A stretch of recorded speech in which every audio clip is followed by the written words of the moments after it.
கடலூர் மாவட்டம் விருத்தாச்சலம் அருகே மாவிடந்தல் கிராமத்தில் உள்ள திரௌபதியம்மன் கோயிலில் நல்லறிவான் கடபலி நிகழ்வு விமர்சையாக நடைபெற்றது.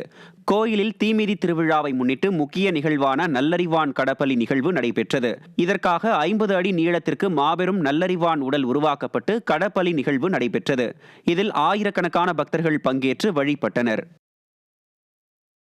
திருச்சி மாவட்டம் துறையூர் அருகே மேட்டூர் கிராமத்தில் உள்ள மாரியம்மன் கோயிலில் சித்திரை திருவிழா விமர்சையாக நடைபெற்றது. விழாவில் சுமார் 500க்கும் மேற்பட்ட பெண்கள் விளக்கு பூஜையில் பங்கேற்றனர். முன்னதாக பக்தர்கள் தீர்த்தக்குடம் மற்றும் பால்குடம் எடுத்து நேர்த்தி கடன் செலுத்தினர். இவ்விழாவில் திரளானோர் பங்கேற்று அம்மனை மனமுருக வழிபட்டனர்.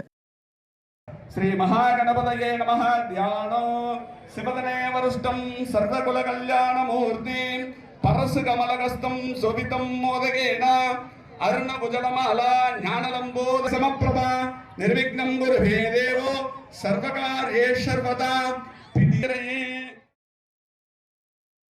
மயிலாடுதுறை மாவட்டம் திருவிடைக்கள்ளியில் உள்ள தேவசேனா சமேத சுப்பிரமணிய சுவாமி கோயிலில் வைகாசி சதய விழா திருத்தேரோட்டம் வெகு விமர்சையாக நடைபெற்றது.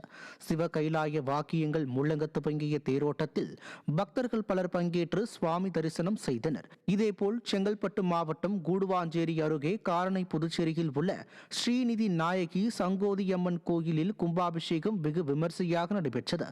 இதில் ஏராளமான பக்தர்கள் பங்கேற்று சுவாமி தரிசனம் செய்தனர்.